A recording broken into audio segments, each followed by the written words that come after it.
about the match? Well, the first match in SEA Games, not the way we expect, but we have a lot to deliver for the country still. And since we don't have a lot of preparation, we have to put all the guys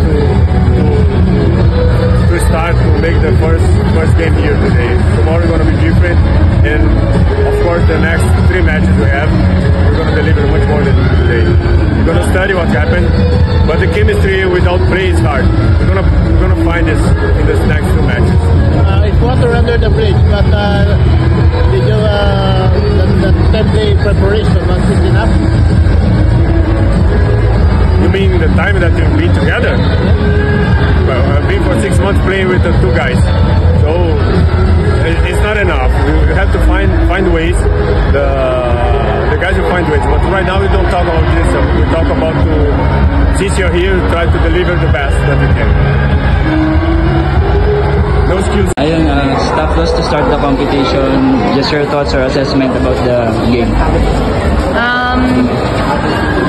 Honestly, Thailand was really ready for us. And yun lang yung masasabi ko. I don't think we were able to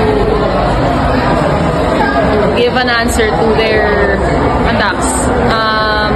Ayun, binigyan kami ng pagkakataon. I think medyo late na kami nakapagbawi, late na kami lumaban sa kanila. But next year, tomorrow, next year, tomorrow, may laban kami against Singapore and we're hoping na mas better magiging performance namin. And hindi naman kami nag-lose ng hope.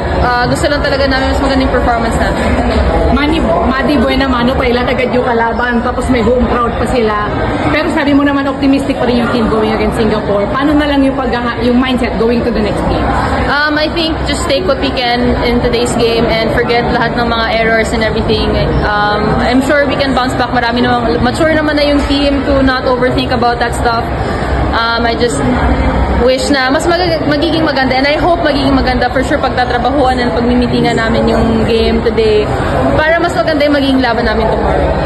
Thanks, Maddie. Thank you. How would you assess your performance? I don't think I played that well today.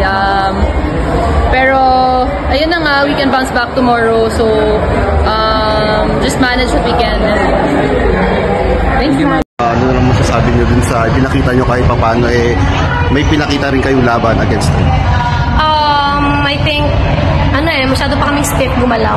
I mean, I believe talaga sa team namin na kahit hindi man naging maganda yung naging outcome, alam kong kayang bumawi for the next games. And ayun, sana maka-adjust agad since may game na po tomorrow. Ano na lang yung nakikita mo positive na lang this game?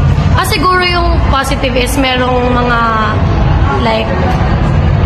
mga times na maganda yung ginagalaw namin against Thailand, and merong times na dumikit yung score din. So siguro kailangan lang namin ma-maintain yung gano'n na kung paano kami magtatrabaho sa loob ng court, kung paano namin ma-maintain yung composure namin. Dahil ang first experience mo sa SEA Games, ano lang masasabi mo sa initial experience nito?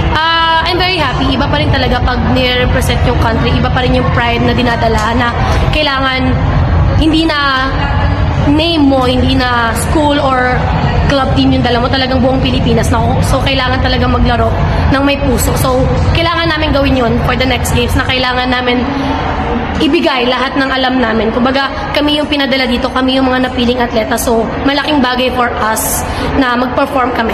Gano'n ka importanteng manalo sa Singapore bukas? Kasi alam naman natin importante yun para maka-advance tayo sa next round. Yes.